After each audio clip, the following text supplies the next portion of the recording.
What is good? Osiris here, stuck in the middle. And here we go again with another terrible Donald Trump endorsement. The last one we talked about was Morgan Ortega's, and now here we are again with Dr. Oz. Donald Trump struggles here, and what Donald Trump cares about is endorsing someone who's going to win. Donald Trump doesn't have ideology. He doesn't really understand what America First really is. He's the mascot. He's the figurehead of the movement. And as much as people on the left or non-Trump people would love to label them as people in a cult, of course there are some that are, but the vast majority of people that follow Donald Trump, I don't think they're in a cult. They control him. I don't see anybody giving this level of pushback and feedback on the other side. I mean, Twitter's blowing up, news articles blowing up. As soon as he endorsed Dr. Oz, literally 2 minutes later, everything exploded like, oh, Trump endorsed Oz. Oh, what do you think? And then the Trump haters came out, like Matt Walsh and them. They love when this happens because, of course, what were they going to bring up? They're going to bring up DeSantis. They're like, this is our chance. They're waiting for Trump to slip up and not be able to run, and then they can say, hey, how about DeSantis? But let's talk about what Trump did first and how he framed it. This is a very bad endorsement. This is the worst endorsement. He's done quite a few endorsements. I'm not going to get off into a tangent on that. This is the worst of all of them, to me. The worst endorsement. He gave Dr. Oz a complete and total endorsement in a wide open Pennsylvania Senate race. This is New York Post I'm reading from. Trump's backing of Oz potentially gives a boost to the cardiac surgeon and host of the Dr. Oz show in a wide open GOP primary. They keep on saying wide open because it's up for grabs. And Trump's endorsement, they say later in this article, can over 60% of the people polled, if you believe it, I do believe that, think that Trump's endorsement will weigh one way or the other. For me, it does not. His endorsement means absolutely nothing. He doesn't have a team vetting these people. He called Dr. Oz America First. Trump said, I've known Dr. Oz for many years, as have many others, even if only through his very successful television show, Trump said of Oz. I watched the show. We watched the show growing up. My parents watched the show. The show's fine. It's just a good show. It's not. We don't have to agree politically on everything. But now we're talking about voting in very contentious times where people need power. I don't have room for fake populists, and that's going to be the next evolution of politics.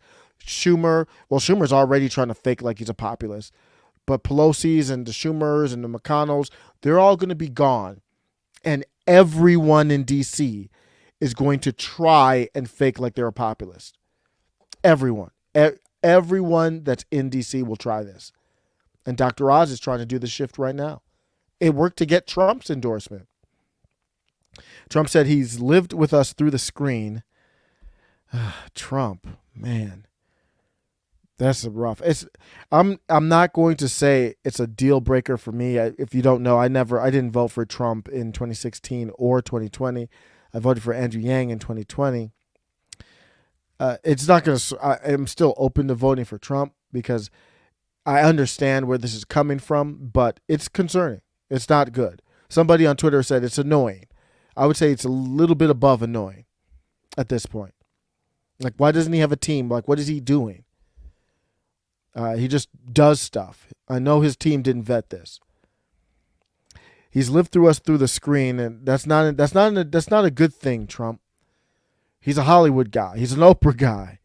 Like, he can change because Trump's a lifelong New York Democrat, and now he's just really but he never really had an ideology. And Dr. Oz is in that Hollywood elite.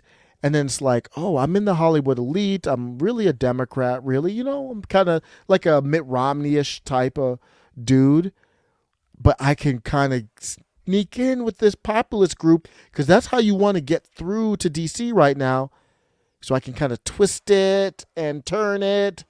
And when I come to run, Dr. Oz is like, well, you guys didn't handle the pandemic well. And I know the populace agrees with that, the populist right.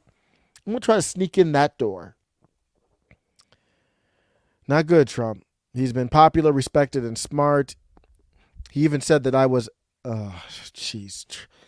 All you have to do is compliment Trump, and Trump's like, I'll do it, whatever you want. Remember, Trump was like, oh, for Fauci, he let me call him Tony. It's like, Trump, so what? What he let you call you Tony? He said I was in extraordinary health. He's just lying to you, Trump. He knows how you think, which made me like him even more, even though he had a little joke, I should lose a couple pounds. Dr. Oz is a very smart dude. He's Harvard, right? I think he's Harvard. Warden. I think he's Warden like Trump was. Trump said he's giving his complete and total endorsement. This is brutal to read, man. This is really tough to read. I'm gonna read some more. It's important to look at Trump and his foibles and his problems. This is he might have to, by the time this video, because I'm recording it and then I'll upload it on April 10th. He might have to renege on this. I believe with the Morgan Ortagus one, he said, hey, I'm going to go half and half. I believe he said I'm going to endorse Robbie Starbuck and Morgan Ortagus. I don't know. But to Oz for his stance on abortion, crime, the Second Amendment, I don't know. I'm pro-choice legislatively and personally in personal life. I would prefer pro-life, but I think it is still up to the woman. So that I'm not knocking Oz for that one in particular, but he's pro-choice. So I don't know if you're not. He's not the dude for you. Or at least he was in the past. I don't know if he's flipping now. On crime, I think he's tried to. I'll show you some clips here. Second Amendment, he's been bad on the Second Amendment. That's just clear.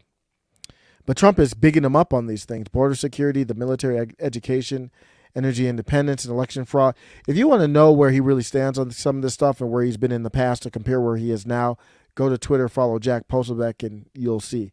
Jack Posobiec has been railing away at Dr. Oz ever since he announced.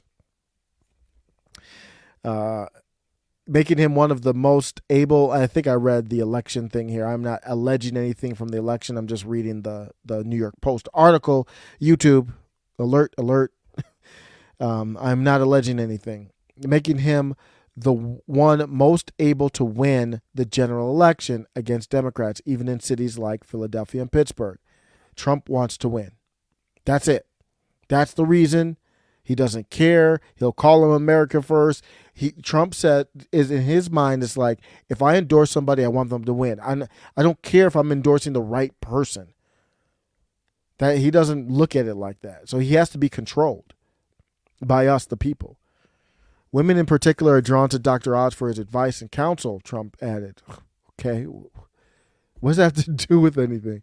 I have seen this many times over the years. They know him, believe him, and trust him. So I guess he's saying he's going to get the female vote. Trump previously announced his endorsement for Sean Parnell. Parnell's been on Tim Pool. He's really good, but he's got stuff going on. So he suspended his campaign. But he had a custody battle and things were getting ugly with his estranged wife and 3 children.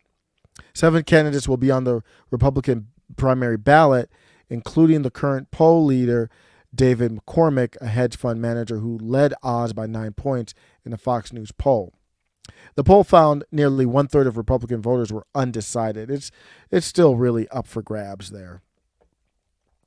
Let's go look at Twitter real quick and see how people were. I'm not gonna read that many of them, but let's look at Posobiec. I just searched Dr. Oz and Posobiec. Posobiec was like, I stand by every single thing I've said about Dr. Oz. There's nothing to change. Like nothing's changed.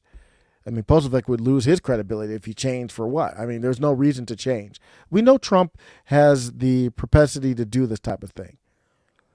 Dr. Oz, he's in Hollywood, so he has to support these things, or he has been in Hollywood. He promoted critical theory, CRT. This is in June of 2020. This is a tweet directly from him, still up on Twitter. The effects of systemic racism have long been prevalent in the medical field, creating disparities in the health outcomes of black people. And the pandemic has only exacerbated these disparities. Bruh, I think on its face, you can make a comment like that, I guess, as long as you tie it back into America, man. Like, I'm not down. I'm not here to be talking about the effects of systemic racism and just talking about black people, man. The system's set up and it doesn't only affect black people. So you can bring that up, in my opinion, if you tie it back into, here's my policy, and I'm not just concerned about black people. I'm concerned about all people, and here's my policy. I guess, I still wouldn't be great, but that's critical. Looking at the statistics and seeing a disparate outcome and defining that as racism is critical race theory, period. If you look at that, if you look at disparate outcomes and say, I just want to know why, I'm not calling it racism. I'm not calling systemic racism. I just want to get into the heart and figure out what are the contributing factors. That's not critical race theory. I know it's a thin line to kind of break apart, but one's making a conclusion of racism. The other one's saying, I'm looking for facts. Critical race theory doesn't look for facts. The statistics are the facts enough. You don't even need statistics at the end. And he's promoting it. So Jack's talking about he's pro-choice. He's anti-gun. Yeah, he's straight up anti-gun. He was on his show here. And then here's the other one. Right now, the CDC Gov is not funded to study gun violence in this country. It's time we treat shootings as a public health problem. Bruh, that's not, that you need to explain that. And I probably would have been closer to him in 2018 too.